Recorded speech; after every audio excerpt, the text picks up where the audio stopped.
자, 이런 상상 한번 해볼까요? 우리 사회가 안고 있는 가장 큰 문제들을 다음 세대에게 기술로 한번 풀어보라고 하면 과연 어떤 일이 벌어질까요? K-해커톤이 바로 그 질문에 대한 답을 찾아가는 생생한 현장입니다. 대학생들의 코드 한 줄, 아이디어 하나가 정말 우리 미래의 청사진이 될 수 있을지 지금부터 그 뜨거운 경쟁 속으로 한번 들어가 보시죠. 네, 바로 이 질문에서 모든 게 시작됩니다. 젊은 혁신가들은 과연 기술이라는 도구로 어떤 해답을 내놓았을까요? 그리고 그들의 제안 속에서 우리는 어떤 미래를 엿볼 수 있을지 함께 살펴보겠습니다. 정말 치열한 예선을 뚫고 올라온 최종 17개 팀입니다. 근데 이들에게 주어진 시간은 보시는 것처럼 딱 3분이에요. 이 짧은 시간 안에 심사위원들을 설득해야 하고 또 세상을 바꿀 수 있다는 가능성을 증명해야 합니다. 그 압박감이 정말 엄청나겠죠. 자, 결선 진출작들을 쭉 살펴보니까요. 가장 먼저 눈에 띄었던 공통된 주제가 있었어요. 바로 돌봄입니다. 기술을 이용해서 어떻게 하면 우리가 서로를 또 우리와 함께하는 존재들을 더 잘 보살필 수 있을까?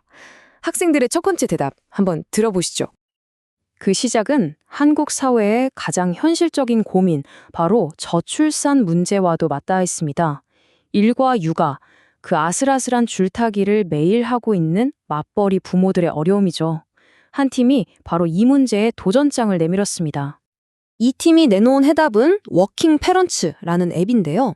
단순히 부부끼리 일정을 공유하는 캘린더, 거기서 그치지 않습니다.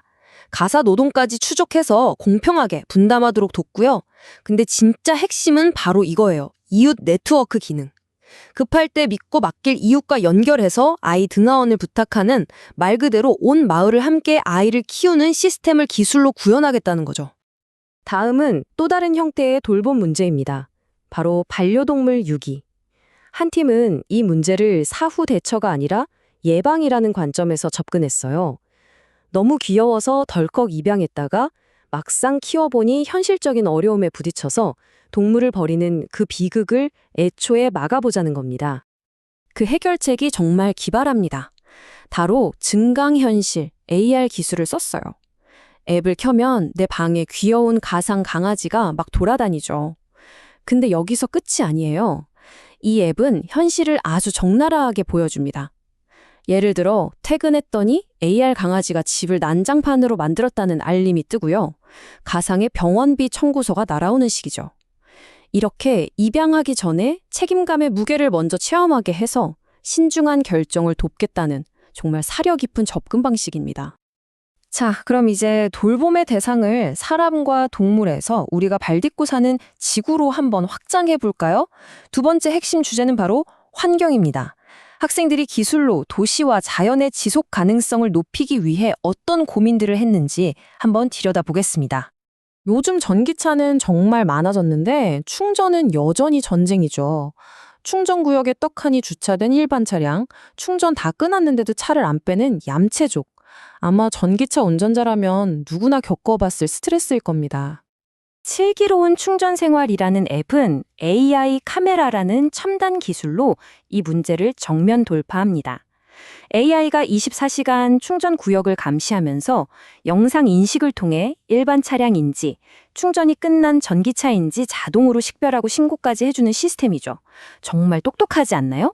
이걸로 충전기 회전율을 극대화할 수 있고요. 이 팀 분석에 따르면 이 기술만으로도 10년간 약 5조 원에 달하는 사회적 비용을 절감할 수 있다고 하니 그 잠재력이 어마어마합니다. 자, 이번엔 무대를 아름다운 섬 제주도로 한번 옮겨보겠습니다. 하지만 그 환상적인 풍경 뒤에는 관광객들이 남기고 간 쓰레기라는 심각한 그림자가 드리워져 있죠. 이 문제에 대해 누구보다 잘 아는 제주 지역팀이 해결책을 들고 나왔습니다. 그 이름도 정겨운 줍깅이라는 앱입니다. 이름에서 감이 오시죠? 쓰레기를 줍다와 조깅을 합친 말인데요. 조깅이나 산책을 하면서 쓰레기를 줍는 환경운동, 플로깅을 하나의 게임처럼 만든 거예요. 내가 쓰레기를 얼마나 주웠는지 기록하고 다른 사람들이랑 경쟁도 하면서 재미있게 환경보호에 동참하도록 유도하는 거죠. 마지막으로 살펴볼 아이디어들은 우주변, 바로 지역 공동체에 초점을 맞추고 있습니다. 정보의 흐름을 바꾸고 지역 경제에 새로운 활력을 불어넣을 아주 스마트한 방법들이 제시됐습니다. 여행을 한번 생각해 보세요. SNS에 나오는 핫플레이스, 유명 관광지에만 사람들이 몰리잖아요. 그 결과 한쪽에서는 과잉 관광으로 몸살을 앓고 다른 한쪽에서는 아무도 찾아오지 않는 극심한 불균형이 생겨나고 있죠. 어디까지 가봤니라는 앱은 이 문제를 아주 독창적인 방식으로 풀어냅니다. 바로 여행객과 그 지역에 사는 현지 주민을 직접 연결해 주는 거예요. 주민이 자신만의 숨은 맛집이나 비밀 장소 같은 곳들을 엮어서 특별한 여행 코스를 제공하고 여행객은 정말 진짜 현지를 경험하게 되는 거죠. 여기서 더 나아가 발생한 수익의 일부는 다시 그 지역 사회를 위해 재투자되는 선순환 구조까지 만들었습니다. 다음은 좀 다른 종류의 문제, 바로 정보 과잉의 문제입니다. 국회에서는 매년 수천 건의 법안이 쏟아져 나오는데요. 기자나 컨설턴트처럼 법안 변화를 꼭 알아야 하는 전문가들조차 이 모든 걸 일일이 확인하는 건 사실상 불가능에 가깝습니다. 오늘 여의도라는 앱은 이 정보의 홍수 속에서 길을 찾아줍니다. 바로 이 슬라이드처럼 말이죠. 왼쪽처럼 빼곡한 문서를 뒤지는 대신에 오른쪽처럼 내가 설정한 키워드, 예를 들어 반도체나 부동산 같은 키워드에 대한 법안만 쏙 골라서 알리를 받는 거죠.